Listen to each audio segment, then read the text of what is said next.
बच्चों, कैसे हैं आप सभी। मैं हूं आपका अपना डॉक्टर रवि और आपके लिए मैं लेकर आ गया हूं क्लास 10 के प्यारे प्यारे से बच्चों के लिए वन शॉट, जहां पर हम लोग हर एक चैप्टर के वन शॉट में उस चैप्टर का निचोड़ पढ़ेंगे। उस चैप्टर को इतने अच्छे से पढ़ेंगे कि मेरे लाल उसके बाद कुछ करने की जरूरत नहीं है, बस तुझे फोकस करके बैठना है यहां पर। मैं मानता हूं कि तेरे प्री बोर्ड खराब हो गए, मुझे पता है। मैं जानता हूं कि प्री बोर्ड का रिजल्ट अच्छा नहीं रहा होगा, बेकार रहा होगा। बहुत सारी बातें मन में आ रही होंगी ना कि यार जैन का मंथ बचा है, कैसे होगा पूरा, क्या करना चाहिए। कुछ नहीं करना बेटा, बस विश्वास रख, सिर्फ विश्वास रख। मैं गारंटी के साथ कह रहा हूं कि अब भी अगर तू जीरो से शुरू करेगा मेरे लाल, तो बहुत अच्छे तरीके से 95% तक पहुंच सकता है। गारंटी दे रहा हूं उस चीज की, मैं सच बोल रहा हूं। बहुत सारे नीट और जेई के बच्चों को हमने पढ़ा लिया, 12 क्लास 10th की है। हम लोग चाहते हैं कि आपको वो क्वालिटी कंटेंट मिले जो कहीं और मिलना इम्पॉसिबल है। आपको सही गाइडेंस मिलनी चाहिए प्रोफेशनल्स की। क्या कहते हैं आप लोग, बताइए अच्छों। बोल मेरे लाल, आप में से कितने बच्चों का सपना होगा कि भाई डॉक्टर बनना है, इंजीनियर बनना है। बहुत सारी चीजें माइंड में आती होंगी, हाँ या ना। और जब आप एक डॉक्टर से पढ़ते हैं ना, तो आपको लगता है कि हाँ यार चीजें ठीक हो सकती है। मैं अपनी बात नहीं कर रहा, मैं किसी भी चीज की बात कर रहा हूं कि मतलब आप जब प्रोफेशनल से पढ़ते हैं तो मन में एक विश्वास उठता है, एक बिलीफ फैक्टर जनरेट होता है कि भाई ये चीजें सही हैं। तो आज का जो हमारा चैप्टर है मेरे लाल, वो होगा हमारा हेरिडिटी बायोलॉजी का। आपकी class 10 physics chemistry biology 3 part आप जानते हैं बहुत अच्छे से। उसमें से आज की क्लास में हम लोग कंप्लीट करेंगे बेटा हेरिडिटी को, और हेरिडिटी को ऐसा कर देंगे कि इसके बाद कुछ करने की जरूरत नहीं पड़ेगी। तो सबसे पहली चीज आती है कि व्हाट इज हेरिडिटी। अगर मैं बात करता हूं कि भैया हेरिडिटी होता क्या है मेरे लाल, क्या होता है हेरिडिटी, तो हेरिडिटी का मतलब होता है भैया पेरेंट्स के कैरेक्टर बच्चों में ट्रांसफर होना। पेरेंट्स के कैरेक्टर बच्चों में ट्रांसफर होना, उसी चीज को बोलते हैं हेरिडिटी। ये सारे के सारे आपके यहां पर टॉपिक्स लिखे हुए हैं जो आज के दिन हम लोग कंप्लीट करने जा रहे हैं। मैं ऊपर बढ़िया से एक हेडिंग डाल देता हूं टॉपिक्स की, ये लीजिए, ठीक है। ये सुंदर सुंदर राइटिंग में आज हम लोग बच्चों के साथ स्टार्ट करेंगे मेरे लाल। ये ले टॉपिक पर आज के क्या क्या है। आज के दिन हम लोग खत्म करेंगे बेटा heredity, father of genetics Mendel भैया को पढ़ेंगे। उसके बाद सब इंपॉर्टेंट टर्म्स को पढ़ेंगे, आती है होमोजाइगस, हेटेरोजाइगस, ये जाइगस, वो जाइगस, सब कुछ पढ़ देंगे आज हम लोग। उसके बाद पढ़ेंगे बेटा what did Mendel do. Mendel भैया की क्या कलाकारी रही जो हमें पढ़नी है। वो तो बेचारे यहां पर करके निकल गए एक्सपेरिमेंट, हाँ या ना। आपको और हमें पढ़ना पड़ रहा है, लेकिन भाई योगदान बहुत बड़ा भैया का, बहुत बड़ा योगदान है। उन्हीं की वजह से आज हमें काफी सारी चीजें पता चली। वो एक सरप्राइज है, क्या क्या चीजें उन्होंने बताई और कैसे हमें आगे की तरफ बढ़ना। मेरे लाल ये सारी चीजें पढ़ेगा तो समझ में आ जाएगा। बेटा चिंता ना कर, नीट वाला बच्चा और जेई वाला बच्चा तो मुझे जानता है कि जब भी मैं उसे बोलता हूं मेरे लाल, तो मेरा बड़ा प्यारा सा शब्द होता है, क्लास 10 का बच्चा भी जान जाएगा, ठीक है। अब मुझे कोई सर्वर बोलने की जरूरत नहीं है, रवि सर ना भैया बोल तू, मैं तेरा बड़ा भैया बहुत है मेरे लिए। समझ आ रहा मेरे लाल। चल अब फिर हम पढ़ेंगे law of dominance, segregation, independent assortment. ये सारी चीजें हम लोग पढ़ेंगे साथ में कि कैसे ट्रेड्स एक्सप्रेस्ड होते हैं और कितने टाइप के ट्रेड्स होते हैं। इनहेरिटेड है, एक्वायर्ड है, अभी तो अलग अलग लग रहा होगा ना, बिल्कुल शांति से बैठना है, ठीक है। और फिर बाद में सेक्स डिटर्मिनेशन की भैया लड़की होगी या लड़का होगा किस पे डिपेंड करता है, पूरा समाज किसे बुरा बनाता है और रियलिटी में उसके पीछे का रीजन कौन है। ये सारी की सारी चीजें आपको यहां पर इसी स्टेज के अंदर सब क्लियर करके दूंगा। बस याद रख, लर्निंग फेज से बैठ। कोई भी बच्चा ये सोचकर नहीं बैठेगा अरे हमें तो सब आता भाई, सब कुछ आता है, नहीं पढ़ेंगे, ये सब नहीं करना मेरे लाल। यहां पर लर्निंग फेज से बैठ। ये एटीट्यूड अपना घर पे रखो, ईगो घर पे रखो। आप क्लास 10 के बच्चे हो, आप वो बच्चे हो जो आने वाले टाइम में इतिहास रचोगे, और आपके उस इतिहास को रचने में मैं आपकी मदद करूंगा 110%। क्लियर है बेटा। सिर्फ एक ही माइंडसेट से यहां पर बैठना है। मैं फिर बोलता हूं मेरे लाल, यहां पर एक ही माइंडसेट से बैठना है कि सर मुझे सीखना है, मुझे कुछ नहीं आता, मैं जीरो से बैठा हूं, मुझे सीखना है बस। अगर इस माइंडसेट से तू बैठ गया ना, मैं गारंटी के साथ कह रहा हूं भाई किसी में दम नहीं है कि तेरे मार्क्स कम कर दे। सच बोल रहा हूं मैं। अब भी अगर कोई बच्चा यहां पर बैठेगा जीरो से और जुड़ेगा मेरे साथ, मैं इस बात की गारंटी दावे के साथ कहता हूं कि किसी में दम नहीं है जो तुम्हारे नंबरों को डाउन कर दे। पक्की बात बोल रहा हूं, क्योंकि ऐसी छोटी से छोटी चीजें बताऊंगा ना, ये पेपर लिखने का तरीका तक बताऊंगा, स्ट्रेटेजीज बताऊंगा, और चैप्टर को पूरे तरीके से बाइंड अप करूंगा 100% गारंटी के साथ। याद रखना इस चीज के लिए, एक्सपीरियंस के साथ बोल रहा हूं। बहुत सारे बच्चों को उनके ड्रीम कॉलेज में पहुंचाया है, अब 10th क्लास की बारी है कि उन्हें ड्रीम स्ट्रीम में पहुंचाना है। मुझे कुछ भी करके जो बच्चा लेना चाहता है वो लेगा, उसे साइंस चाहिए, आर्ट्स चाहिए, कॉमर्स चाहिए, मुझे नहीं पता। मुझे नहीं पता, मुझे फिलहाल ये पता है कि भाई क्लास 10 में तेरे परसेंटेज अच्छी आनी चाहिए, बात खत्म। स्टार्ट करते हैं भाई। ये जो मैंने बोला है ना, इतनी सारी जो बातें बोली है, टाइम लैप्स बढ़ाने के लिए नहीं बोला मैंने इसलिए बोला है कि समझ देख तेरे पीछे कितनी मेहनत लगी और कितने दिल से हम लोग लगे, और सोच कब से इसकी प्लानिंग चल रही होगी। ऐसा नहीं कि आज मुझे मैनेजमेंट ने बोला करते कम, ना ना ना ना ना, इसी चीज की प्लानिंग बहुत पहले से चल रही थी, बहुत पहले से इसके पीछे रिसर्च चल रही थी, मेहनत चल रही थी, और आज आपके सामने एग्जीक्यूशन है। ध्यान से देख ले मेरे लाल, ये सारी चीजें पढ़ेंगे, बस कान खोलकर और अपने दिमाग को शांत रख के बैठ के यहां पर पढ़ और सुन मेरे को। सबसे पहले टर्म आता है हमारे पास कि वेरिएशन क्या होता है। अगर मैं आपसे बोलता हूं वेरिएशन क्या होता है तो बहुत ध्यान से समझ, मैं एक एक डिफाइन को तेरे को क्लियर करके दूंगा, और पक्की बात है इस वन शॉट को बहुत लंबा नहीं करेंगे, इस वन शॉट को उतना करेंगे कि मुझे पता है तू जब देखेगा तो 2x में देखेगा, समझ रहा है। अगर 2 घंटे 1.5 घंटे 1 घंटे की वीडियो की तो लिए हाफ टाइम हो जाएगा, 2x में ही देखे से कोई दिक्कत वाली बात नहीं, लेकिन ध्यान रख, सुन सारा। अब एक टर्म आया भाई साहब वेरिएशन, क्या मतलब होता है वेरिएशन का। मैंने कहा क्या मतलब होता है वेरिएशन का, तो भाई वेरिएशन का मतलब होता है सर डिफरेंस। अब डिफरेंस का मतलब क्या होता है यार, एक बात बता, एक बड़ी सिंपल सी चीज बता। अगर मैं तेरे से बोलता हूं कि तेरे भाई बहन है, या मैं अपनी बात करूं, मेरे भी भाई हैं 2, ठीक है, हम 3 भाई हैं, हम 3 भाई शक्ल से अलग दिखते हैं, ब्रेन से अलग है, मतलब हमारी प्रॉपर पर्सनैलिटी अलग है, लेकिन हमारे अंदर तीनों के अंदर पेरेंट्स के कुछ गुण हैं, कुछ आदतें हैं जो हमारे अंदर हमें एज इट इज गिफ्ट में मिल गई हमारे पेरेंट्स से। तो वो जो चीज है ना बेटा, वो है हेरिडिटी। और ये जो आपको डिफरेंस देखने को मिल रहा है ना, इसको बोलते हैं वेरिएशन, और वेरिएशन होना बहुत ज्यादा जरूरी है। यहां पर ध्यान से देखो, आप अगर देखेंगे एक ही माँ बाप के हैं, हाँ या ना, आराम से देखिए, देखिए फैमिली थोड़ी सी छोटी है लेकिन कोई बात नहीं, हाँ कोई आपत्ति नहीं, 1 2 3 4 5 और 6 बच्चे बैठे, ज्यादा नहीं है, 6 बच्चे हैं, हाँ, और 6 बच्चों के अंदर आप देखेंगे, देखिए बच्चों शक्ल में डिफरेंस है, ये अभी आगे जब धीरे धीरे बड़े होंगे तो इनकी बॉडी में भी डिफरेंस आएगा, और इसी को बोलते हैं वेरिएशन। वेरिएशन जो होता है बच्चों, सेक्सुअल रिप्रोडक्शन और एसेक्सुअल रिप्रोडक्शन दोनों में अलग अलग होता है। सेक्सुअल रिप्रोडक्शन में वेरिएशन बहुत ज्यादा होता है, ठीक है, लेकिन वही एसेक्सुअल रिप्रोडक्शन की अगर मैं बात करता हूं तो वहां पर वेरिएशन बहुत कम होता है। आप यहां पर देख सकते हैं इस डायग्राम के अंदर, ये जो आपको यहां पर भुट्टे का प्लांट दिख रहा है, कौन, ठीक है, यही तो बोलते हैं आप लोग इसे। यहां देखिए, इसमें कॉर्नफील्ड के अंदर देखिए आप भुट्टा, ये खाते हैं ना आप लोग, हाँ समझ रहा बेटा एकदम। मेट्रो वेट्रो में जाते हैं तो मिलता है ये 30 रुपए 40 रुपए है।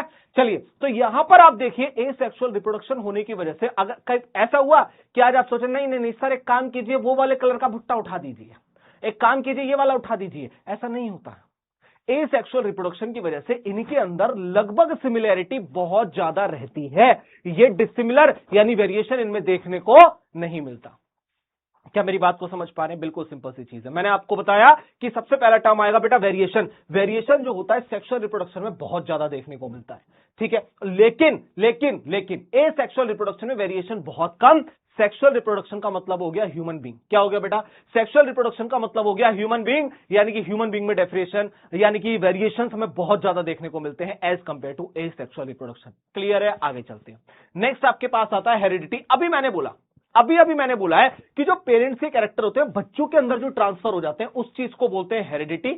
और उस पूरे प्रोसेस को एनालाइज करना, विजुअलाइज करना और पढ़ना, यानी कि ट्रांसफर जो होता है कैरेक्टरिस्टिक्स का पेरेंट से ऑफस्प्रिंग के बीच में, उसे तो बोलते हैं हम लोग हेरिडिटी। लेकिन मेरे लाल, अगर मैं आप लोगों से ये बोलूं कि उस पूरे प्रोसेस में वो जो ट्रांसफर हुआ, उस पूरे प्रोसेस में मुझे स्टडी करनी है उसकी, उसे बोलते हैं इनहेरिटेंस, यानी कि हेरिडिटी की स्टडी को बोलते हैं इनहेरिटेंस। अभी क्लियर है मेरे लाल? यहां तक क्लियर है? ये देखो आप आराम से यहां पर देख सकते हो। आराम से आगे चलते हैं भैया। नेक्स्ट आता भैया इनहेरिटेंस। बता दिया पेरेंट्स के कैरेक्टर बच्चों के अंदर जो ट्रांसफर हो रहे हैं उसी के प्रोसेस को स्टडी करना इनहेरिटेंस है, तो वही लिखा हुआ है। आगे चलते हैं। नेक्स्ट आपसे बोलता है ट्रेट्स होते हैं। अब हमारे पास ट्रेट्स क्या होते हैं? देखिए, characteristic feature of an organism. किसी भी ऑर्गेनिज्म का एक कैरेक्टरिस्टिक फीचर होता है, ठीक है। 2 टाइप के ट्रेट्स होते हैं, एक होता है हमारे पास एक्वायर्ड ट्रेट और एक होता है हमारे पास इनहेरिटेड ट्रेट। अब मैं दोनों के बीच में बड़ा प्यारा सा डिफरेंस आपको बताता हूं। मान लेते हैं कि आप में से कुछ बच्चे ऐसा मानिए कि जैसे कोई गेम खेलते हैं या कार ड्राइविंग सीखते हैं आप लोग। क्या ऐसा है कि कोई बच्चा बिल्कुल जन्म से कार ड्राइविंग सीखता है, जैसे पैदा हुआ एकदम से कोई दिक्कत वाली बात नहीं, स्टीयरिंग हाथ में पकड़ा बच्चा गाड़ी चला? नहीं, पॉसिबल नहीं है। क्यों? क्योंकि एक्वायर्ड ट्रेट है। एक्वायर्ड का मतलब होता है जो हमने खुद से अपने अंदर डेवलप किया है, वो हो गया एक्वायर्ड ट्रेट, ठीक है मेरे लाल। लेकिन जो चीज हमें पेरेंट्स से मिली है, मैंने कहा जो चीज हमें पेरेंट्स से मिली है उसे हम लोग क्या बोलते हैं? इनहेरिटेड ट्रेट, यानी इनहेरिटेड वाले हमारे पेरेंट्स से ट्रांसफर होके हमारे अंदर आए हैं। लेकिन जो हमने खुद से डेवलप किया है वो एक्वायर्ड ट्रेट है। यार ऐसा तो नहीं है ना कि विराट कोहली का जो बेटा होगा या बेटी होगी, ठीक है, वो आगे चल के क्रिकेटर ही बनेगा क्योंकि उसके पापा ने क्रिकेट खेला है, वो उसमें आ गया आराम से, वो गुण उसके अंदर आ गया। नहीं नहीं नहीं, उसे अगर क्रिकेट खेलना है तो उसे सीखना पड़ेगा। अगर ऐसा पॉसिबल होता तो हमारे पास कैसे है सचिन तेंदुलकर है, क्रिकेट के गॉड बोलते हैं ना उन्हें, तो उनका बेटा भी क्रिकेट बढ़िया खेलता ना। लेकिन डिफरेंस है ना, डिफरेंस क्यों है, मैं ये नहीं कह रहा वो बेकार खेलता है, अच्छा खेलता है, लेकिन डिफरेंस है। डिफरेंस क्यों है? क्योंकि बेटा ये एक्वायर्ड कैरेक्टरिस्टिक्स हैं जो अपने अंदर डेवलप करते हैं। अब आपने नॉर्मल देखा होगा कि जब आप गाड़ी चलाना सीखते हैं तो हर, चाहे फादर को कितनी अच्छी गाड़ी चलानी आती हो, मैं कह रहा हूं वो ड्राइवर ही हो, है बहुत अच्छे ड्राइवर हो, F1 रेस, फॉर्मूला 1 रेस जैसे कि, लेकिन क्या उनका जब बच्चा होता है तो पैदाइशी गाड़ी चलाना सीखता है? नहीं। तो ऐसे कैरेक्टरिस्टिक्स जो पेरेंट्स से बच्चों के अंदर ट्रांसफर हो जाते हैं उन्हें तो हम लोग बोलते हैं इनहेरिटेड ट्रेट, और ऐसे ट्रेट जो बच्चा खुद डेवलप करता है अपने अंदर, ठीक है, उसे हम लोग बोलते हैं एक्वायर्ड ट्रेट। यहां पर आप लोग बहुत अच्छे तरीके से देख सकते हैं। देखिए पहला पॉइंट पढ़ेंगे। अब आपको समझ में आ गया ना। अब मैं पॉइंट रीड करता हूं, देखो, those trait that are develop by the individual during life time. पूरी लाइफ टाइम में जो आप लोग एक्वायर करते हैं, जैसे स्विमिंग हो गया, कार ड्राइविंग हो गया, वो सारे के सारे एक्वायर्ड आ गए। Those trait which are present in individual since birth, कुछ ऐसे कैरेक्टरिस्टिक्स डीएनए के अंदर चेंजेस जो बच्चे के अंदर पैदाइशी होते हैं, उसे बोलते हैं इनहेरिटेड। अब इसकी बात करें, they are result of changing in a non reproductive tissues. ये नॉन रिप्रोडक्टिव टिश्यूज क्यों बोल रहा है? क्योंकि जो रिप्रोडक्टिव टिश्यू होते हैं ना वो अगली जनरेशन में ट्रांसफर हो जाता है, लेकिन जो नॉन रिप्रोडक्टिव टिश्यूज होते हैं ना वो नेक्स्ट जनरेशन में ट्रांसफर नहीं होते। वो सिर्फ आप तक रहेंगे, आप चले जाएंगे इस दुनिया से, वो कैरेक्टर भी आपका गायब, खत्म हो गया।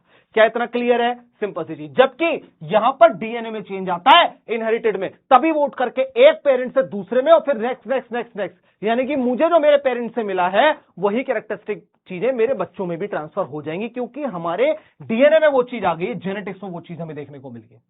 बोलो इतना क्लियर है? सिंपल सी चीज। They can not be pass to the progeny, जैसे कि हमारे piercing ear, large muscle size etcetera, ये सारी चीज हो गई। लेकिन लेकिन लेकिन आंखों का कलर, स्किन का कलर, हेयर का कलर, ये सारी की सारी चीजें क्या होती है बेटा? ट्रांसफर हो जाती है। लेकिन सोचो अगर मैं बॉडी बिल्डिंग कर लूं, बहुत अच्छा शरीर बना लूं, ये बढ़िया बढ़िया डोले सोले बना लिए, क्या ये नेक्स्ट जनरेशन में ट्रांसफर होंगे मेरे लाल? बिल्कुल भी नहीं होंगे। क्यों नहीं होंगे? क्योंकि एक्वायर्ड कैरेक्टरिस्टिक्स है बेटा।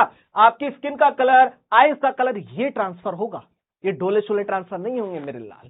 समझ रहा? ये चीज हमारे पास रहती है। आगे चलते हैं, आपके पास आता है अगला, जैसे फ्री ईयर लोब हो गए, फ्यूज्ड ईयर लोब हो गए, ये सारे क्या हैं? ये जीन्स हैं, ट्रेट्स हैं, यही सब चीजें तो हैं। सबसे पहले हमारे पास होता है सेल, सेल के अंदर होता है बेटा न्यूक्लियस, न्यूक्लियस के अंदर होता है क्रोमोसोम, उसके अंदर डीएनए, और डीएनए के अंदर होता है हमारे पास जीन। इतना बड़ा प्रोसेस चलता है। समझ रहा? बॉडी कोई आसान चीज नहीं है। कह रहा जीन्स आर, ये देखिए कह रहा genes are the unit of heredity which transfer characteristics from parent to offspring. अब पेरेंट से जो हमें मिला है वो किसके थ्रू मिला बेटा? जीन्स के थ्रू मिला है। किसके थ्रू मिला है? जीन्स के थ्रू मिला है, कि वो जो जीन्स थे वो हमारे अंदर ट्रांसफर हो गए। हमारे अंदर ट्रांसफर होने के बाद वो विजिबल हुए। तो आप लोगों ने देखा होगा जब बच्चा पैदा होता है तो क्या बोलते हैं? भाई इसकी शक्ल जो मम्मी की तरह दिख रही है, ठीक है। जब बच्चा धीरे धीरे बड़ा होता है, बिहेवियर पापा की तरह है। तो मतलब कोई ना कोई कैरेक्टरिस्टिक ऐसा कॉमन जरूर होता है जो हमारा पेरेंट्स से हमें मिला होता है, हमारे पेरेंट्स से हमें मिला होता है। Due to differences in the genetic makeup, ठीक है, human population show a great deal of variation. अब एक बात बताओ भाई, मेरे पेरेंट डिफरेंट है, आपके पेरेंट डिफरेंट है, हर बच्चे के पेरेंट डिफरेंट है।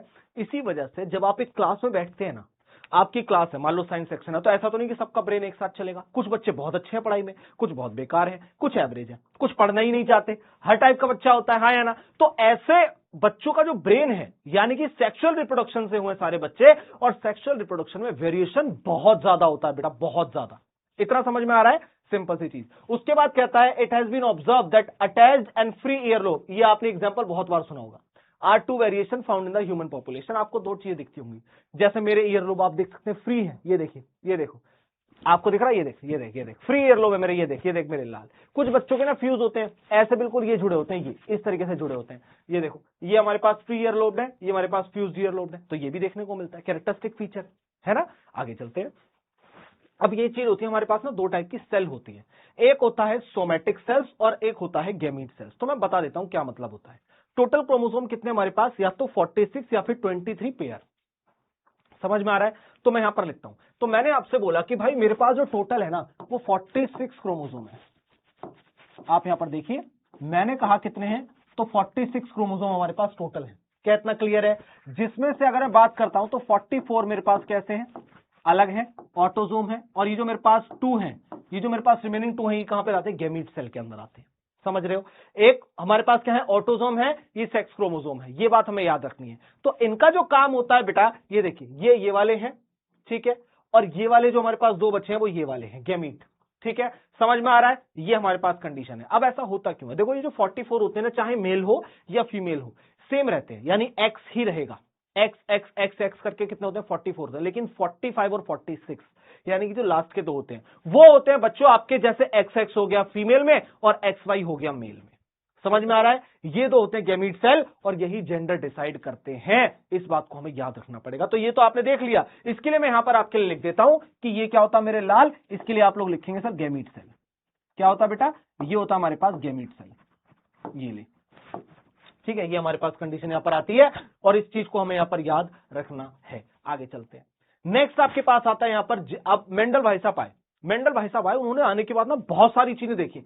मेंडल भाई साहब ने देखा कि यार एक बात बताओ, सबके अंदर कुछ ना कुछ डिफरेंसेस है।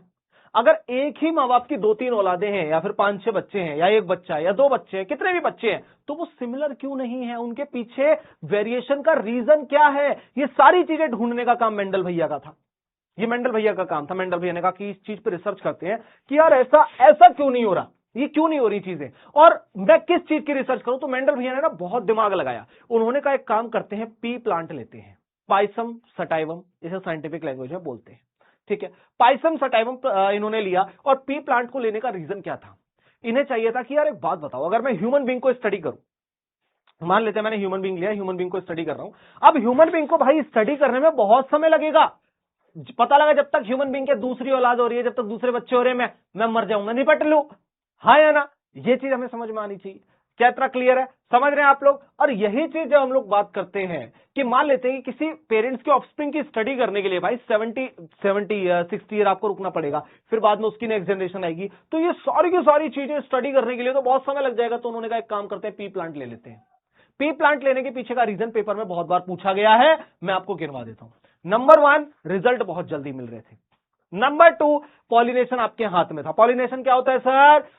जैसे ह्यूमन बींग के अंदर फर्टिलाइजेशन होता है, ऐसी प्लांट में फर्टिलाइजेशन और पॉलिनेशन।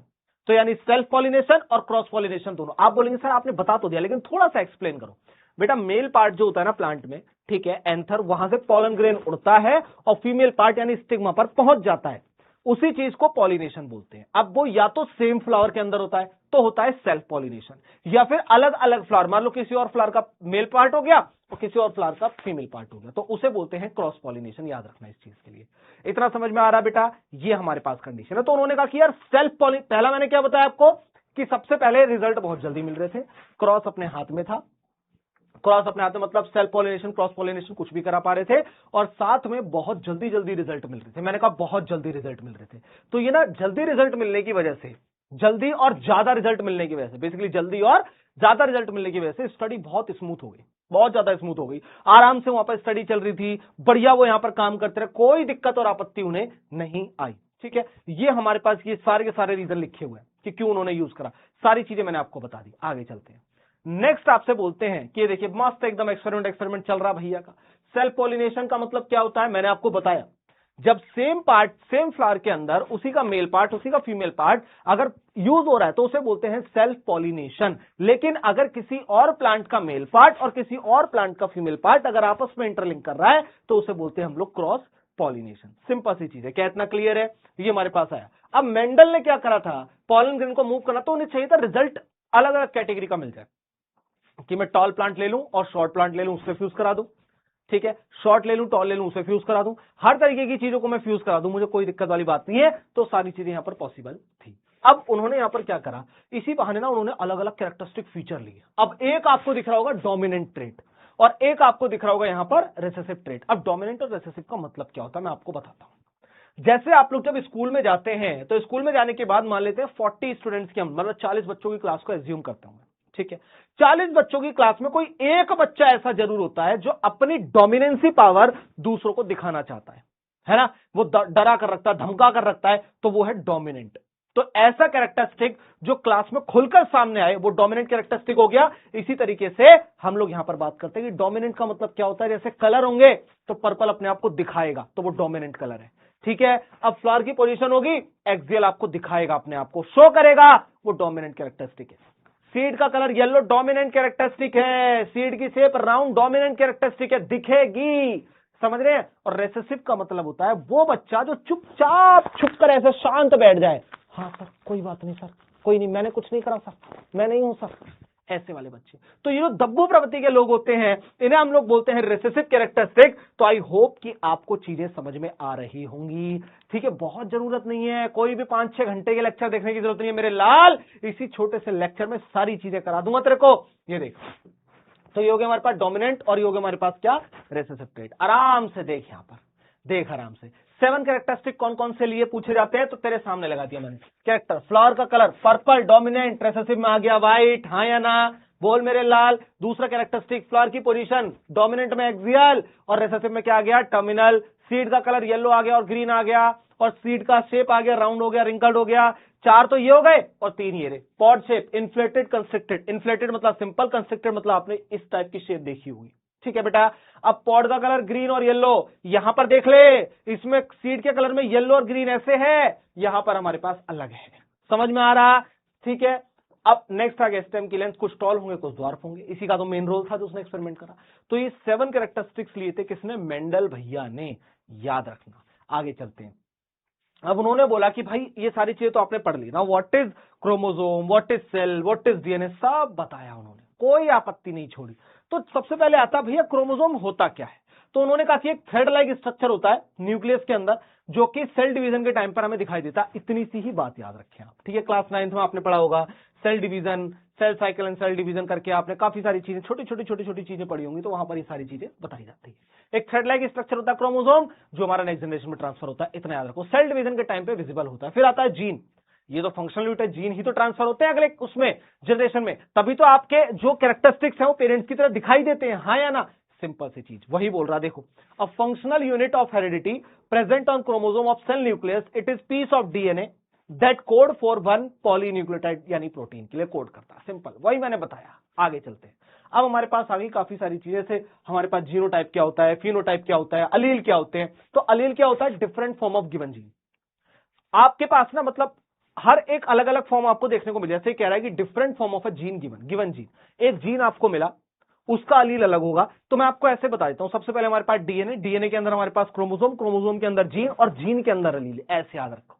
अभी क्लियर है। तो मैंने क्या बताया, सबसे पहले न्यूक्लियस के अंदर डीएनए, डीएनए के अंदर क्रोमोसोम, क्रोमोसोम के अंदर जीन और जीन के अंदर हमारे पास क्या, अलील, ऐसे याद रखना, ठीक है। ये भी कैरेक्टरिस्टिक फीचर हमारे पास होता है, जैसे आपने यहां पर यूज किया। यहां पर आप देख पा रहे होंगे, एक आपको मिल रहा है कैपिटल टी जो कि टॉल को रिप्रेजेंट कर रहा है, और एक मिल रहा है स्मॉल टी जो कि आपको ड्वार्फ यानी कि शॉर्ट को यहां पर बता रहा है। ड्वार्फ का मतलब ही क्या होता है बेटा, शॉर्ट होता है। इस बात को हमें क्या करना है, यहां पर याद रखना, ठीक है। इस चीज को याद रखना मेरे लाल, इसमें घबरा मत जाना, जो चीज आपको दी हुई है एज इट इज याद रखना। अब एक 2 टर्म आपको देखने को मिल रहे होंगे, एक फिनोटाइप, एक जीनोटाइप। अब फिनोटाइप का मतलब होता है फिजिकल अपीयरेंस, ठीक है। फिनोटाइप का मतलब क्या होता है मेरे लाल, फिजिकल अपीयरेंस। तो वहीं पर जीनोटाइप का मतलब होता है जेनेटिक अपीयरेंस, ठीक है। तो अगर मैं यहां पर लिखना चाहूं, जैसे जैसे जैसे मैं एग्जांपल, अच्छा मैंने एग्जांपल यहीं पे दिया हुआ है, ये देखिए। आपको ना जब भी डोमिनेंट कैरेक्टरिस्टिक दिखानी है तो आप कैपिटल लेटर से दिखाओगे, सबसे पहली चीज, ठीक है। मैंने कहा फिनोटाइप मतलब physical appearance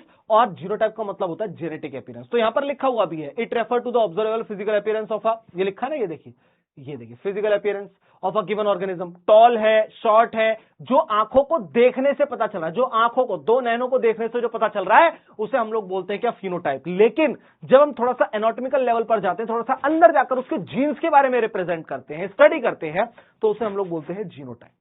it refer to the genetic code, ये देखिए genetic code responsible for any given phenotype. Simple सी चीज है, बहुत बढ़िया। अब एक बार ना एग्जांपल देखो, यहां पर लिखा है कैपिटल टी कैपिटल टी, उसके लिए यहां पर ये दिया हुआ है कैपिटल टी। दोनों कैसे हैं, टॉल हैं, दोनों कैसे हैं, कैपिटल टी हैं। तो देखिए कैसे बना, टॉलनेस ऑफ द प्लांट को दिखा रहा है। कैसे दिखा रहा मेरे लाल, ये देख, आराम से देख, ये देख, टॉलनेस ऑफ द प्लांट को यहां पर विजिबल कर रहा है। क्या इतना क्लियर है। अगला देखते हैं, स्मॉल टी है, ये देख, स्मॉल टी की अगर हम लोग बात करें, ये देखिए, ये क्या बता रहा है यहां पर, ये ड्वार्फनेस ऑफ द प्लांट को बता रहा है, ठीक है। और वही अगर मैं बात करता हूं कैपिटल टी स्मॉल टी, तो ये आपको यहां पर किस चीज के लिए, टॉलनेस ऑफ द प्लांट को बता रहा है। अब ये सारी चीजें क्या है, मैं आपको एक चीज में एक उसमें बता देता हूं कि सबसे पहले हमारे पास होता है फिनोटाइप। मैं ऐसे बताता हूं, मैं एग्जांपल के तौर पे बताता हूं। मान लेते हैं हमारे पास कुछ रिजल्ट आया, एक रिजल्ट आया कैपिटल टी, एक रिजल्ट आया कैपिटल टी स्मॉल टी और एक रिजल्ट आया हमारे पास स्मॉल टी।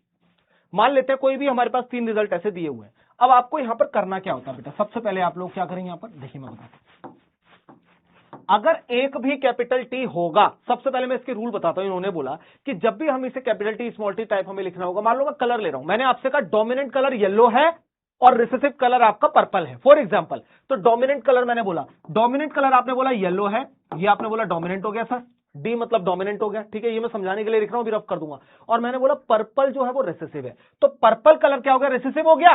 तो आपको ना डोमिनेंट और रिसेसिव को सेम सिंबल से दिखाना होगा। जो आपके पास डोमिनेंट होगा, तो ये हो गया आपके पास येलो, ये देखिए ये तो हो गया येलो क्योंकि दोनों डोमिनेंट है, हाँ या ना, और ये हो गया आपके पास पर्पल। तो आप बोलेंगे सर पर्पल तो पी से स्टार्ट करते हैं ना, आपने यहां से क्यों स्टार्ट कर दिया स्मॉल वाई से? क्योंकि मैंने कहा बेटा ये रूल है, अदरवाइज आप क्या हो जाएंगे, कंफ्यूज हो जाएंगे मेरे लाल, आप लोग यहां पर क्या हो जाएंगे, कंफ्यूज हो जाएंगे बेटा।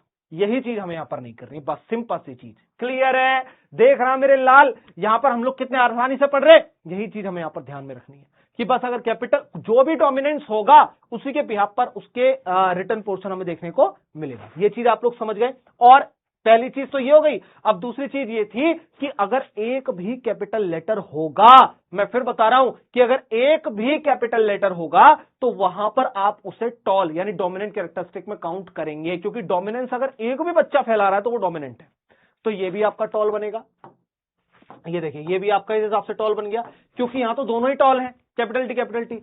अब यहां पर एक भी अगर मैंने कहा टॉल है तो ये टॉल बनेगा, ये देखिए। तो इसका मतलब शॉर्ट बनने के लिए दोनों के दोनों अलील हमारे पास कैसे होने चाहिए, हमारे पास स्मॉल होने चाहिए, हमारे पास रिसेसिव होने चाहिए, तब जाकर के हमारे पास ये काम होगा। बोलो क्लियर है, इतना आसान है, ठीक है। चलिए आगे चलते हैं। तो नेक्स्ट आपसे बोला गया होमोजाइगस। अब होमोजाइगस और हेटेरोजाइगस क्या होता है मैं यहीं पे सिखा देता हूं। होमो मतलब सेम, होमोजाइगस मतलब सेम। जैसे अगर मैंने लिखा दोनों बराबर दिख रहे हैं, ठीक है, स्मॉल टी, अब ये दोनों ही क्या है बेटा, यहां पर अगर आप लोग दोनों को देखेंगे दोनों होमोजाइगस है। होमोजाइगस मतलब जो सेम दिखे, ठीक है। आप लोगों ने सॉल्यूशन वगैरह के अंदर भी देखा होगा homozygous solution, heterozygous solution type. अगर यहां पर कैपिटल टी स्मॉल टी देखो दोनों अलग है ना, तो ये कैसे होगा बेटा, ये होगा हमारे पास हेटेरोजाइगस, ये हमारे पास क्या हो गया, हेटेरोजाइगस हो गया। मैंने आपको एग्जांपल के साथ में ये बता दिए, ये लीजिए आराम से देखिए, क्या इतना क्लियर है। तो मैंने कहा बेटा कैपिटल टी स्मॉल टी देखो दोनों सेम है तो होमोजाइगस, दोनों अलग है तो हेटेरोजाइगस, सिंपल। तो आप यहां पर देखिए आपको वही चीज बोल रहा है होमो और हेटेरो की, क्या इतना क्लियर है। यही चीज आपको बता दो, कैपिटल टी स्मॉल टी और ऊपर कैपिटल टी या फिर स्मॉल टी भी हो तो भी हमारा काम हो जाएगा, ठीक है। चलिए तो हम बात करते हैं F1 जनरेशन क्या होता है और F2 जनरेशन हमारे पास क्या होता है, फिर हमारे पास कुछ क्रॉस आएंगे, ठीक है। तो मैं आपको यहीं पर कुछ चीज बताता हूं कि F1 जनरेशन होता क्या है। अब यहां पर ना मेंडल ने दो टाइप के क्रॉस लिए, एक तो लिया उन्होंने मोनोहाइब्रिड क्रॉस, ठीक है, और फिर एक उन्होंने लिया डाइहाइब्रिड क्रॉस। तो मोनोहाइब्रिड क्रॉस के अंदर उन्होंने बताया जिसमें सिर्फ एक कैरेक्टरिस्टिक को लेना था, ठीक है। तो सबसे पहले तो मैं यहां पर बात करता हूं क्रॉस की। किसकी बात करते हैं बेटा, यहां पर हम लोग बात करेंगे क्रॉस की बात करेंगे। क्या इतना क्लियर है मेरे लाल, ये ले।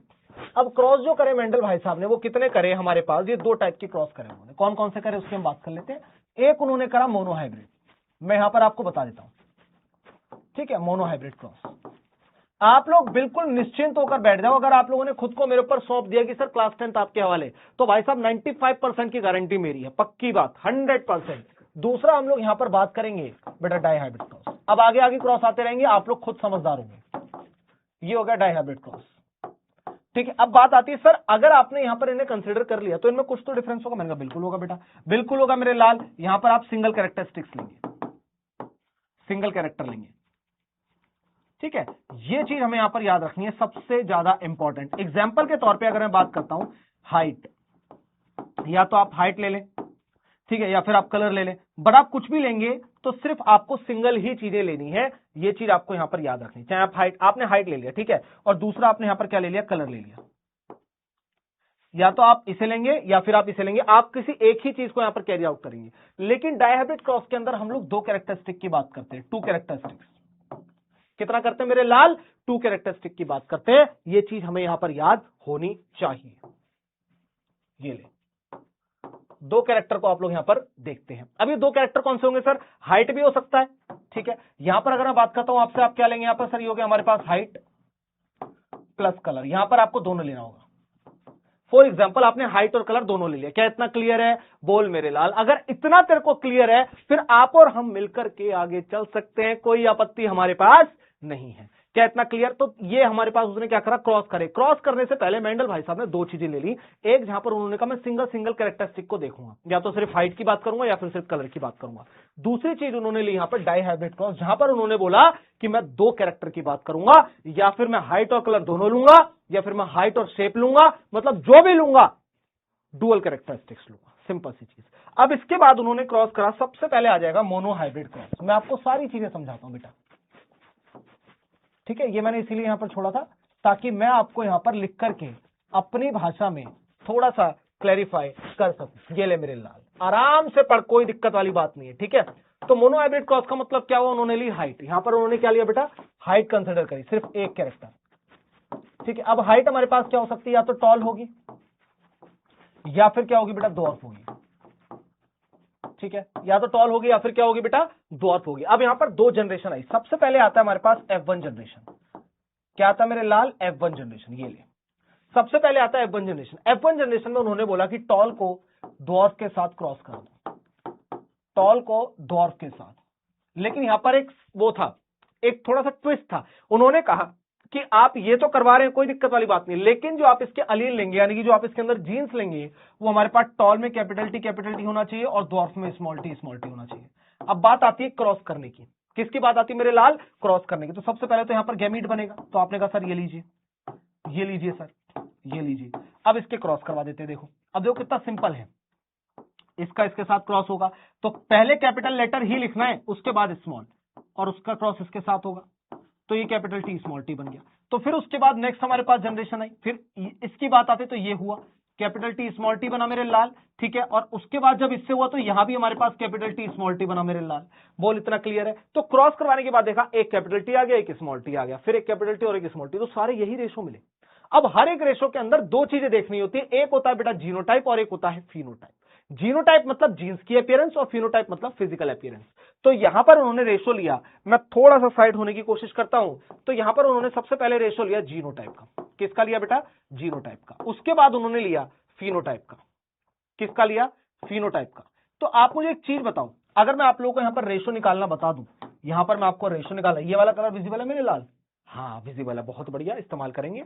चलिए, अगर मैं आप लोगों को यहां पर ये बता दूं कि भाई जीनोटाइप फिनोटाइप क्या होता है, उससे पहले मुझे बताओ, ये capital T small T tall बनेगा, परफेक्ट, बढ़िया।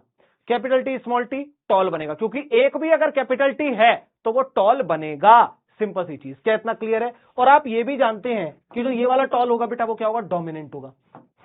ये डोमिनेंट होगा, हम लोग जानते हैं डोमिनेंट होगा। और ये हमारे पास क्या होगा बेटा, ये रिसेसिव होगा। ये लीजिए, यानी कि छुपा हुआ होगा। ये लीजिए, ये डोमिनेंट हो गया और ये क्या हो गया हमारे पास, रिसेसिव हो गया। सिंपल सी चीज है। अब एक बात बताओ, ये हमारे पास कैपिटल टी स्मॉल टी मतलब टॉल बनेगा, ये कैपिटल टी स्मॉल टी मतलब टॉल बनेगा, सेम ये भी टॉल बनेंगे।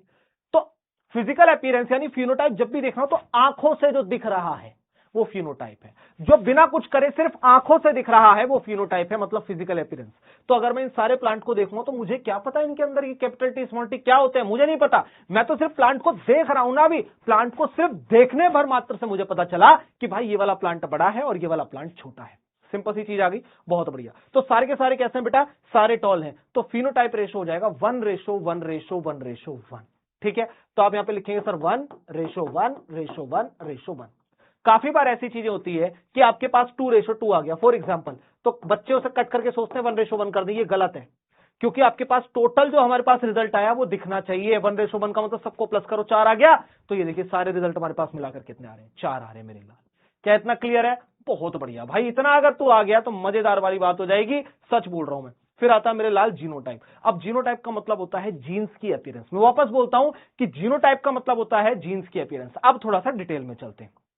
दिखने में कैसे सारे टॉल हैं, एक भी कैपिटल टी आ गया तो वो प्लांट टॉल हो गया। अब जीन्स की अपीयरेंस देखो, ये क्या है, कैपिटल टी स्मॉल टी, ठीक है? ये भी सेम है, सारे सेम है, capital T small T, capital T small T. हाँ, तो सबका रेशो कितना आ गया, 1:1:1:1। ठीक है? ये तो F1 जनरेशन हो गई। तो F1 जनरेशन के अंदर हम लोगों ने क्या देखा कि जीनोटाइप और फिनोटाइप दोनों का रेशो हमारे पास 1 आ रहा था, यानी 1:1:1:1। सिंपल सी चीज, यही हमारे पास पूरे में चला F1 generation, mono hybrid cross के F1 जनरेशन। अब उन्होंने कहा कि जब मैं प्योर टॉल को प्योर द्वार्फ के साथ, मैं प्योर क्यों बोल रहा हूं, क्योंकि यहां पर होमोजाइगस कंडीशन ली गई है। होमोजाइगस मतलब देखो ये सेम, ये सेम, क्लियर है? होमोजाइगस कंडीशन ली तो हेटेरोजाइगस आ गया। अब F2 जनरेशन में सेल्फिंग होती है मेरे लाल। F2 जनरेशन में क्या होता है बेटा, F2 जनरेशन में सेल्फिंग होती है।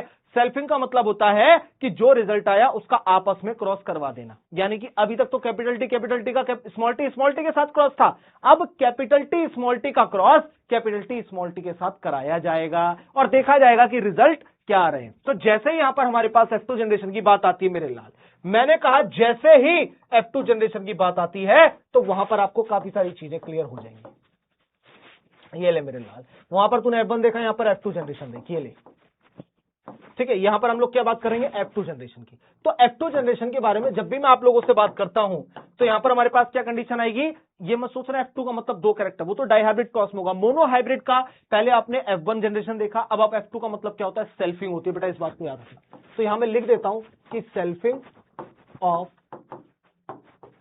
F1 generation, selfing of F1, ये बात याद रखना। F1 की सेल्फिंग और F1 के रिजल्ट क्या थे मेरे लाल, ध्यान से देख, सब में capital T small T capital T small T capital T small T. तो इसका मतलब यहां पर क्रॉस जो होगा वो किसका होगा, कैपिटल टी स्मॉल टी का क्रॉस करा दिया जाएगा कैपिटल टी स्मॉल टी के साथ। बोलो क्लियर है, हाँ या ना। अब यहां पर वापस से मेरे लाल सेम चीजें चलेंगी, देख, ये बनेगा एक कैपिटल टी, ये बनेगा स्मॉल टी, ये बनेगा हमारे पास कैपिटल टी और ये बनेगा स्मॉल टी। अब क्रॉस कराते, सिंपल सी चीज है। तो आपने सबसे पहले यहां पर कैरेक्टरिस्टिक्स लिया, इस वाले टी को पकड़ा, इसके साथ क्रॉस कराया, क्या बना यहां पर बताओ, कैपिटल टी, फिर इसे पकड़ा और इसके साथ क्रॉस कराया मेरे लाल, तो क्या बना यहां पर बता, एक कैपिटल टी स्मॉल टी, ठीक है। अब उसकी बारी आती है, कलर चेंज करते हैं, थोड़ा एस्थेटिक लगेगा। अब जब आपने कैपिटल टी का इससे क्रॉस कराया तो स्मॉल टी कैपिटल टी मत लिखना, पहला वर्ड अगर कैपिटल है तो उसे लिखो। तो आपने यहां पर क्या करा, कैपिटल टी स्मॉल टी, फिर आपने इसका क्रॉस इसके साथ कराया तो स्मॉल टी। अब यहां पर खेल थोड़ा सा चेंज होता हुआ नजर आया। क्या यहां पर बोला गया कि सर एक बार ना इसे चेक करते हैं। तो ये देखिए, ये हमारे पास क्या है बेटा, ये आपने बोला सर ये हो गया टॉल, ये क्या हो गया मेरे लाल, ये हो गया सर टॉल। सर ये भी हमारे पास कैसा हो गया, टॉल, ठीक है, ये भी टॉल हो गया। सर ये हमारे पास कैसा हो गया, टॉल हो गया। सर बोले बहुत सही यार, ये तो चीजें समझ में आ रही है धीरे धीरे, क्या दिक्कत है। और ये भी कैसा हो गया, द्वार्फ हो गया। मैंने कहा कि जब तक द्वार्फ नहीं होगा, जब तक हमारे पास दोनों में स्मॉल टी ना हो, अगर दोनों में स्मॉल टी नहीं है तो द्वार्फ नहीं होगा, एक भी कैपिटल हुआ तो वो क्या होगा बेटा, टॉल बनेगा। अब हमें यहां पर दो चीजें कंसिडर करनी है मेरे लाल, एक हमारा जीनोटाइप, एक हमारा फिनोटाइप, इसके बाद मिलकर हम लोग काम करेंगे, हाँ, हीरो लाइक। अरे यार ये तो राइमिंग बन गई, नहीं, एक हमारा जीनोटाइप, एक हमारा फिनोटाइप, इसके बाद काम करेंगे मिलकर हम लोग हीरो लाइक। आहा, चल मेरे लाल, ये देख फटाफट ध्यान से देख, यहां पर मैं बना रहा तेरे लिए जीनोटाइप, ये देख जीनोटाइप, ठीक है, ये ले, यहां पर रेशो बनाएंगे, और इसके बाद फिनोटाइप, यहां पर रेशो बनाएंगे मेरे लाल, ये ले। बिल्कुल चिंता ना कर बेटा, सारी चीजों का इंतजाम हो गया है।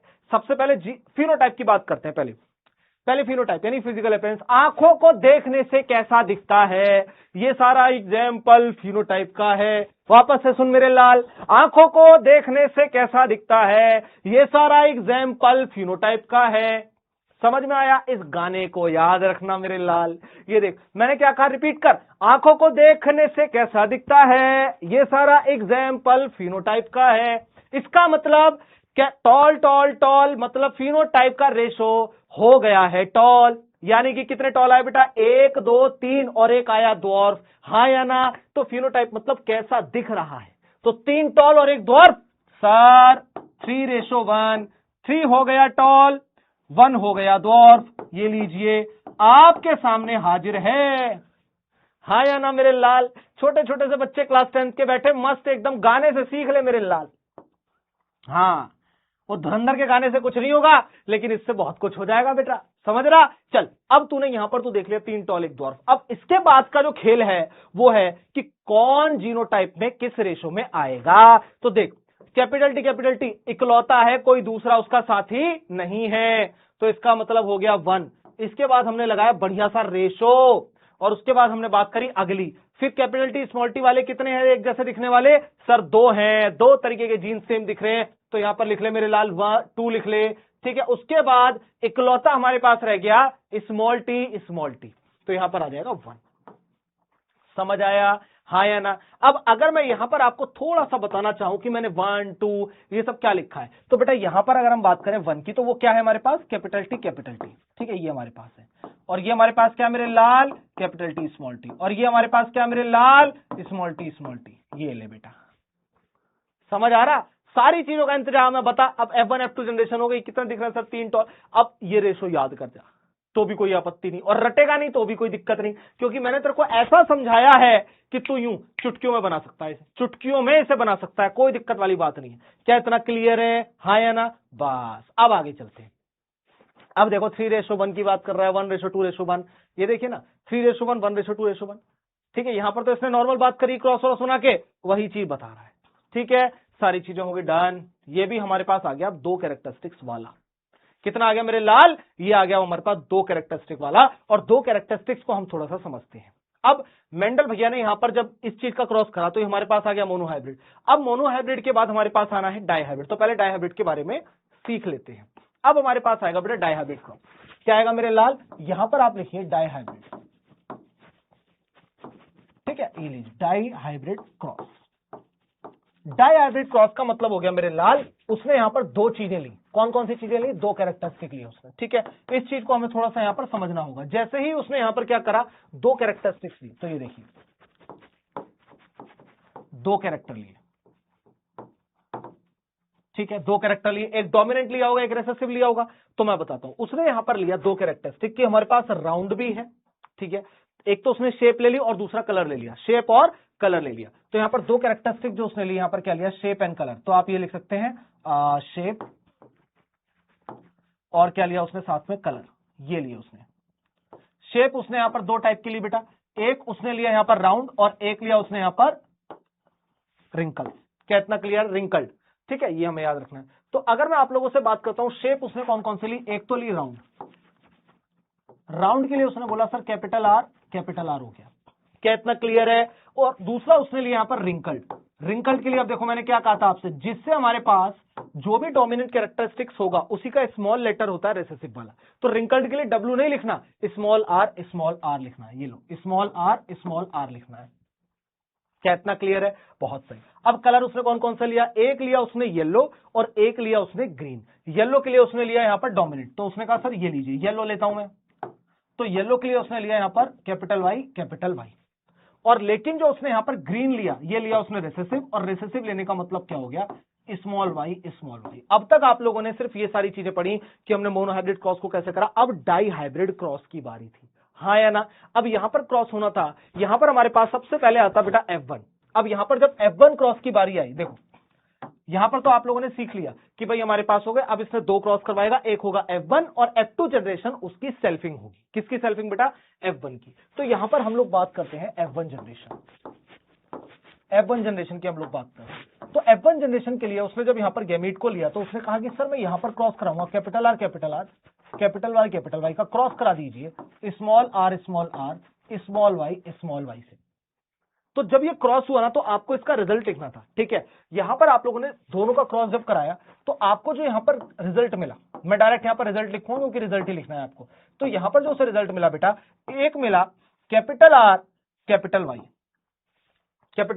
वाई, और एक मिला उसे कैपिटल आर स्मॉल वाई। एक मिला उसे स्मॉल आर कैपिटल वाई, एक मिला स्मॉल आर स्मॉल वाई। ये 4 उसे रिजल्ट यहां पर देखने को मिले। ठीक है, कैपिटल आर कैपिटल वाई क्या बताता है, राउंड था, येलो था, राउंड था, ग्रीन था, रिंकल्ड था, येलो था, रिंकल्ड था, ग्रीन था। ये देखने को मिला। अब F2 जनरेशन क्या होती है, इनकी सेल्फिंग होती है बेटा। अब F2 जनरेशन के लिए हम लोग क्या जानते हैं, बताओ। F2 जनरेशन के लिए हम लोग क्या जानते हैं, हम लोग जानते हैं कि F2 का मतलब हो गया बेटा सेल्फिंग। क्या हो गया मेरे लाल, यहां पर हो गया selfing of what, selfing of F1। क्या इतना क्लियर है? सेल्फिंग ऑफ क्या हो गया मेरे लाल, सेल्फिंग ऑफ F1 आपने अगर कर लिया, देन इट मींस कि आप लोग F2 जनरेशन को यहां पर सीख चुके हैं। अब F1 के कितने साथ देखो, 4 आ रहे थे, अब तक 2 आ रहे थे, 2 को तो क्रॉस कराना इजी था, सो 4 को कैसे कराएं बेटा, बहुत आसान है, बहुत आसान है मेरे लाल। एक बढ़िया सा यहां पर तू ये खींच, ये ले मैं तेरे को कराऊंगा, ये देख, चिंता ना कर, हर चीज का जुगाड़ है। ये ले, यहां पर ऐसे लेंगे। ठीक है, अब इसके बाद में यहां पर ना ब्लॉक बनाऊंगा।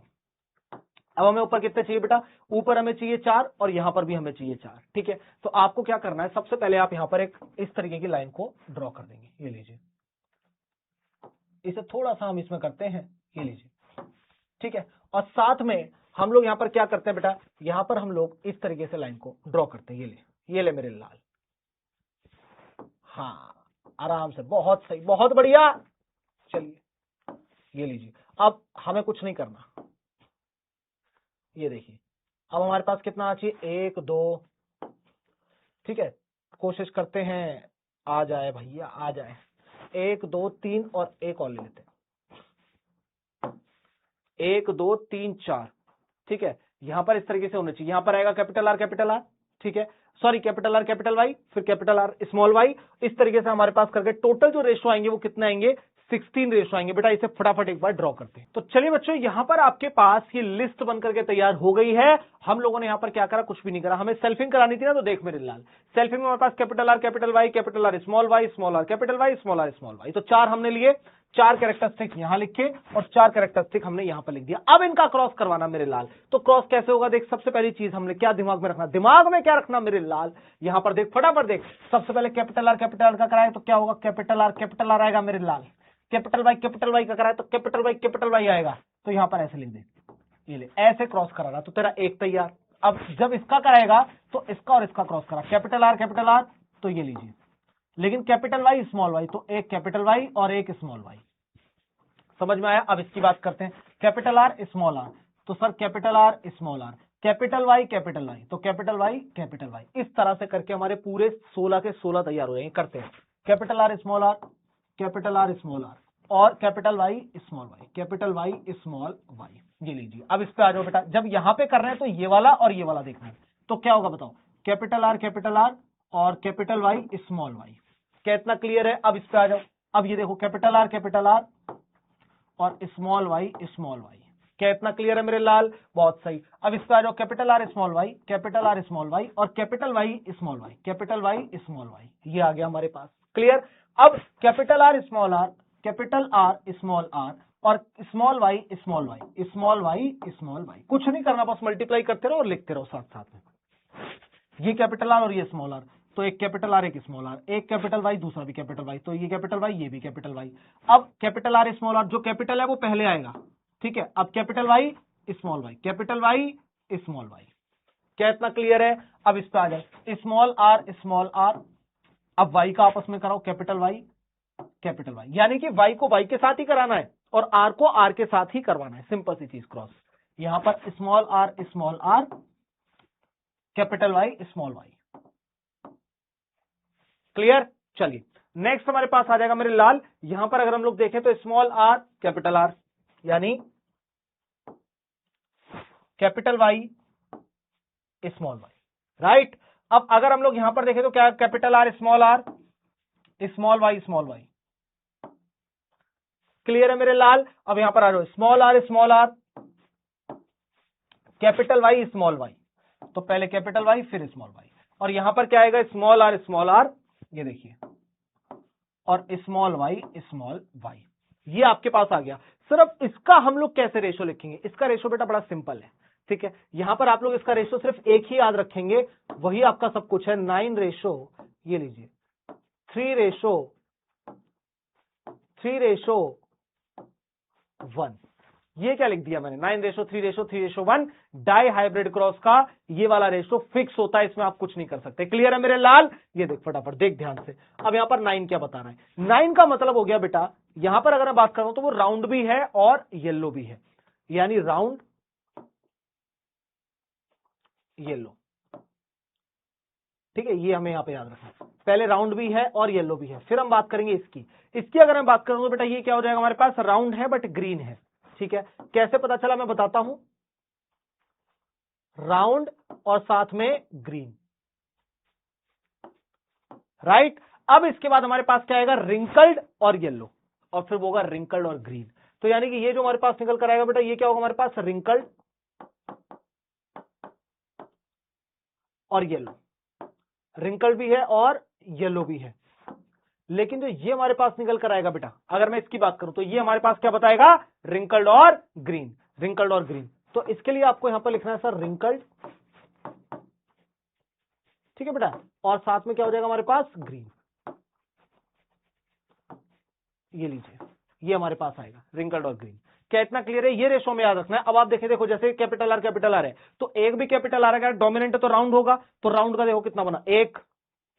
मैं इसकी बता रहा हूं राउंड और येलो कितने हैं, गिनते नहीं, एक एक गिनेंगे, बाकी आप लोग काउंट कर लें। देखो राउंड है 1 2 3 4 5 6, ऐसे तो बहुत सारे मिल जाएंगे, लेकिन राउंड के साथ वो कैसे होने चाहिए, येलो भी होने चाहिए। अब मेरी बात समझ में आ रही है? देखो कैपिटल आर और एक कैपिटल आर और एक कैपिटल वाई अगर हुआ तो वो राउंड और येलो में ही आएगा, ठीक है बेटा।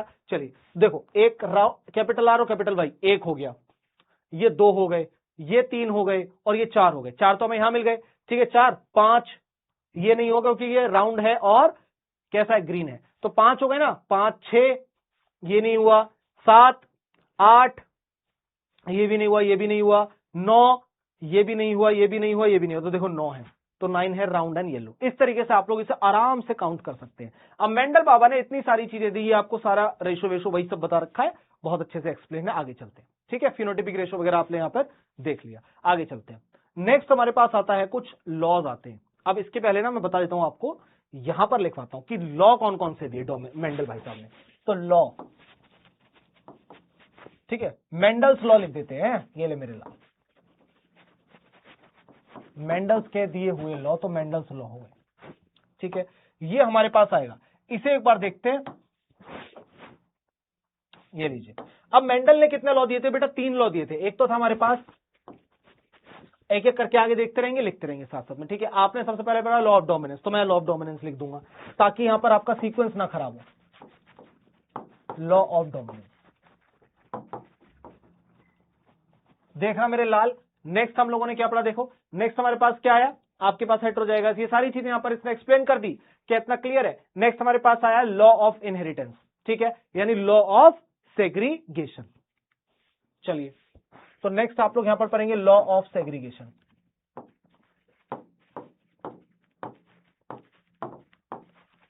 लॉ ऑफ सेग्रीगेशन आएगा मेरे लाल। और एक और लॉ होता है, मैं लिख देता हूं यहां पर, law of independent assortment. Law of independent assortment. ये सब क्या क्या है मैं समझाता हूं, मैं यहां पर समझा देता हूं, आगे लिखे हुए सारी एक्सप्लेनेशन है। तो मेंडल भाई साहब ने ना 3 लॉ दिए। मेंडल ने कहा सबसे पहले आएगा लॉ ऑफ डोमिनेंस, मतलब जो भी डोमिनेंट कैरेक्टर होगा वो अपने आप को रिप्रेजेंट कर रहा है। अभी हम लोग देख करके आए, तो जो भी डोमिनेंट कैरेक्टर होगा वो अपने आप को नेक्स्ट जनरेशन में रिप्रेजेंट करेगा, उस जनरेशन में भी रिप्रेजेंट करेगा, तो उस चीज के लिए हम लोग बोलते हैं लॉ ऑफ डोमिनेंस। क्या इतना क्लियर है? सिंपल। फिर आता है law of segregation. Law of segregation का मतलब होता है गैमीट फॉर्मेशन। जैसे मैंने आपको यहां पर बताया कि जैसे ये आपके पास गैमीट बना, रिजल्ट बना, ठीक है, F1 की बात करते हैं, तो ये हो गया। तो ये आपके पास जो हो गया ना, ये लॉ ऑफ सेग्रीगेशन का एग्जांपल है कि मतलब कैसे आप इसे क्या कर रहे हैं, अलग अलग कर रहे हैं, मतलब गैमीट बना रहे हैं, तो formation of gamete is called law of segregation. क्या इतना क्लियर है? फिर उसने बताया कि लॉ ऑफ इंडिपेंडेंट असॉर्टमेंट, ये आपका एग्जाम्पल है डायहेब्रिड क्रॉस का। इसका जो एग्जाम्पल है ना, वो सिर्फ डायहेब्रिड क्रॉस होगा। एग्जाम्पल क्या होगा बेटा इसका, याद रखना, डायहेब्रिड क्रॉस। क्यों होगा बताता हूं मैं। डायहेब्रिड में कितने लिया था उसने, कितने कैरेक्टर लिए थे? तो आप बोलेंगे सर 2 कैरेक्टरिस्टिक्स लिए थे। डायहेब्रिड में कितने कैरेक्टरिस्टिक्स लिए थे सर? 2 लिए थे। और इंडिपेंडेंट का मतलब होता है कि एक कैरेक्टर दूसरे के ऊपर डिपेंडेंट ना हो।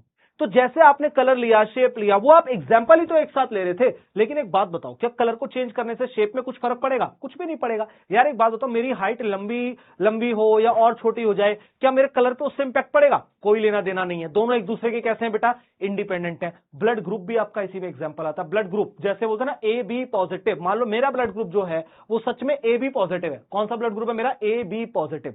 तो क्या मैंने ये बोला कि बेटा ए डोमिनेंट है, बी रिसेसिव है? नहीं, हमारा ब्लड ग्रुप है तो ब्लड ग्रुप है, दैट्स इट। तो ये हमारे पास आएगा, ठीक है।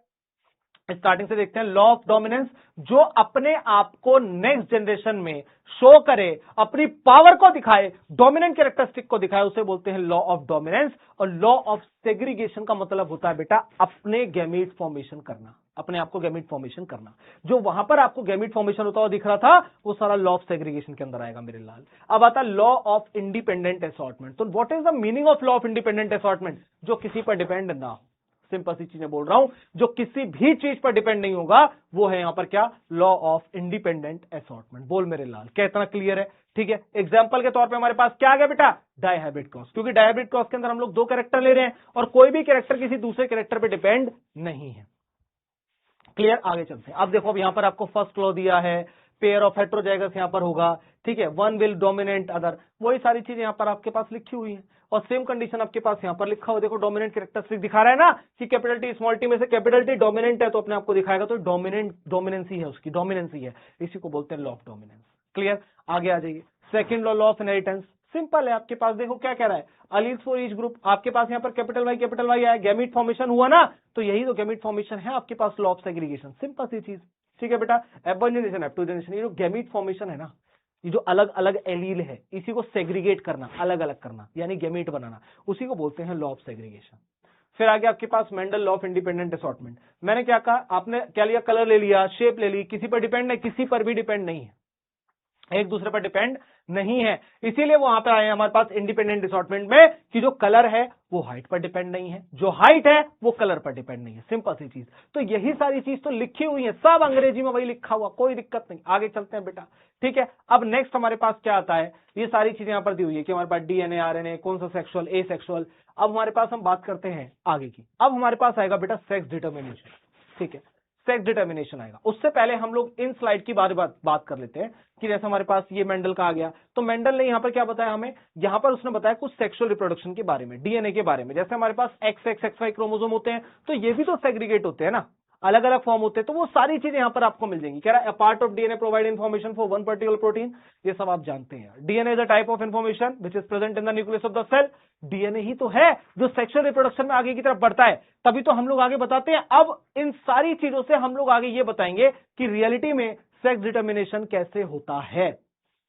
क्या सच में जो बच्चे का जो सेक्स है, यानी कि बच्चा मेल होगा या फीमेल होगा, क्या ये मदर पे डिपेंड करता है? क्योंकि आजकल की जो सोसाइटी है, मैं अगर आप लोगों से बात कर रहा हूं, हमारी आजकल की, अब तो चलो फिर भी थोड़ी सी पढ़ी लिखी सोसाइटी है, इससे थोड़ा सा और पीछे जाते हैं, थोड़ा सा और पीछे जाते हैं, और वहां पर हमें ये पता चलता है कि भाई साहब जो बच्चे का सेक्स है ना, सेक्स का मतलब होगा कि बच्चा मेल है या फीमेल है। ये जो डिटर्मिनेशन है, ये फीमेल को ब्लेम किया जाता था कि मान लेते हैं किसी घर में अगर लड़की हुई तो जो मदर थी उस बच्चे की, उसे बहुत बुरा भला बोला जाता था, घर से भगा दिया जाता था, क्योंकि ये बोलते थे कि तेरी वजह से ये बच्चा जो है ना लड़का नहीं है लड़की हुई है। यार ये कैसा रीजन है, ये कैसा रीजन है? मतलब हमारे पास अगर साइंटिफिक प्रूफ नहीं होता तो फिर तो लड़कियों के ऊपर ये आरोप लगते रहते, जबकि रियलिटी में सेक्स डिटर्मिनेशन के पीछे मदर का नहीं, फादर का रोल होता है।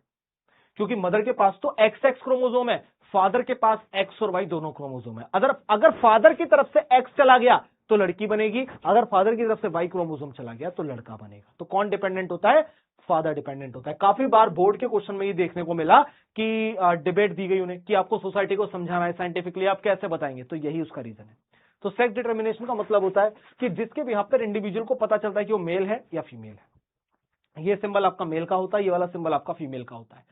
सिंपल सी चीज मैं बता देता हूं, यहां पर ये वाला सिंबल आपका मेल का होता है, याद रखना इस चीज के लिए, और ये वाला जो सिंबल होता है आपका फीमेल का होता है। काफी बार आप लोगों ने इस तरीके के सिंबल को देखा होगा, ठीक है। तो ये चीज रिप्रेजेंट करते हैं। आगे चले मेरे लाल, आगे चलते हैं। नेक्स्ट आ जाते हैं अब लोग, हमारे पास क्या होगा XXXY क्रोमोसोम के अंदर। बात करते हैं ह्यूमंस की, ह्यूमंस की बात करते हैं। तो ह्यूमंस में दो चीजें होती हैं, एक होता है मेल और एक होता है हमारे पास फीमेल, ठीक है। तो अगर हम लोग यहां पर बात करते हैं ह्यूमंस में, हमारे पास क्या होता है, या तो मेल होगा, मेल का जो हमारे पास सिंबल है वो कुछ ये वाला है, या फिर आपके पास यहां पर फीमेल होगी, फीमेल का जो सिंबल है वो कुछ ये वाला है। क्या इतना क्लियर है? ठीक है। अब इसके पास भी यहां पर कितने क्रोमोसोम है बेटा? 44+2, और इसके पास भी यहां पर कितने हैं बेटा? 44+2। मेल के पास जो होते हैं, अगर मैं बात करता हूं यहां पर ह्यूमन के पास, ये 44 जो होते हैं वो XX होते हैं, इनसे कोई लेना देना नहीं है। ये जो दो होते हैं बेटा, ये होते हैं हमारे पास XY, इनसे लेना देना है सारा। फीमेल के पास ये भी XX होते हैं, और इवन हम यहां पर थोड़ा सा एक चेंज कर दें ताकि हमें समझ में आ जाए, ये 2+44, दिखने में आसानी होती है और कुछ नहीं है, बस थोड़ा सा लिखने में आसानी होगी इसलिए लिखा है, बाकी अदर रीजन नहीं है, ठीक है। ये 2 एक साथ आ गए ना, ये लीजिए, और ये भी हमारे पास XX हो गया। अब सोचो, अब एक बात बताओ आप लोग, अगर मैं आप लोगों से ये बोलूं कि भाई फीमेल को यहां पर बोला जा रहा है, ठीक है, फीमेल को यहां पर ब्लेम किया जा रहा है कि तेरी वजह से लड़की हुई है, तेरी वजह से लड़का नहीं हो रहा, तो यार उसकी गलती कहां है? वो तो बेचारी एक क्रोमोसोम लेके बैठी है XX। भैया अपने लड़के को ब्लेम करो, वो लेके बैठा हुआ है X और Y क्रोमोसोम। अगर यहां से X आएगा तो मेल, वो सॉरी फीमेल, अगर Y आएगा तो मेल, सिंपल सी चीज है। अब यहां पर दो चीजें आती है मेरे लाल, एक आ गया आपके पास X और एक आ गया Y, और यहां पर मेरे लाल एक आ गया X और एक आ गया X। ठीक है, अब अगर फादर की साइड से Y चला गया तो मेल बनेगा, और अगर फादर की साइड से X चला गया उठकर तो फीमेल बनेगा। तो कौन डिपेंड करता है? फादर। तो बच्चों यहां पर आप लोग देख सकते हैं हमारे पास डिफरेंसेस आ गए हैं। जैसे कि हम लोग बात करें 22 पेयर हमारे पास ऑटोसोम होते हैं, 1 पेयर सेक्स क्रोमोसोम होते हैं। अब ऑटोसोम तो हमारा सेक्स डिटरमाइन करता नहीं है, सेक्स डिटरमाइन करता है क्रोमोसोम जो हमारे पास 1 पेयर होता है। कौन सा क्रोमोसोम बेटा? Sex chromosome. इस चीज को हमें यहां पर याद रखना है। ठीक है, कौन सा हमारे पास? सेक्स क्रोमोसोम, अगर हम लोग बात करते हैं तो। ठीक है, तो ये हमारे पास बताता है ह्यूमन के अंदर 1 पेयर होता है, XY मेल के लिए होता है, XX फीमेल के लिए होता है, जबकि ऑटोसोम बिल्कुल सिमिलर होते हैं, XX होते हैं, चाहे मेल हो चाहे फीमेल हो। ये हम लोग यहां पर बात कर चुके हैं। ठीक है, अब आगे बात करते हैं कि सारे के सारे बच्चे हम लोग यहां पर बात कर चुके हैं। XY मेल की साइड से गैमीट आया, स्पर्म आता है। ठीक है, अब फीमेल की साइड से XX आएगा, सिर्फ X ही आएगा। अगर फादर की साइड से X इसके साथ फ्यूज करता है तो क्या बनेगा? जाइगोट हमारे पास फीमेल। लेकिन अगर फादर की साइड से Y इसके साथ फ्यूज करता है तो मेल। इसका मतलब जो जेंडर होता है वो कौन बताएगा मेरे लाल? जेंडर सिर्फ फादर पे डिपेंड करता है। अगर आप लोग इस चैप्टर को बिल्कुल स्टार्टिंग से एंड तक सुनते हुए आ रहे हैं तो नो डाउट कि आप लोगों ने एक पूरे तरीके से निचोड़ हेरिडिटी का पढ़ा है। और मैं गारंटी के साथ कह रहा हूं, सिर्फ ये चैप्टर नहीं भाई साहब, हर एक चैप्टर साइंस का मैं आपको ऐसा करा दूंगा कि 95% मार्क्स अब आप लोगों से दूर नहीं। आपको सिर्फ इतनी सी चीज करनी है कि लर्निंग फेज में बैठना है, जजिंग फेज में नहीं। क्योंकि जज करने वाला बच्चा सिर्फ जज करने की मेंटेलिटी रखता है, और सीखने वाला बच्चा हर किसी से सीखता है, और वो बच्चा बहुत आगे जाता है। Wish you all the very best बच्चों। प्री बोर्ड की टेंशन खत्म, अब होगा बोर्ड में धमाका। मिलते हैं आप लोगों से नए चैप्टर में, नई उम्मीदें और नई एनर्जी के साथ, और साथ में कुछ बहुत इंटरेस्टिंग टॉपिक के साथ। Thank you so much.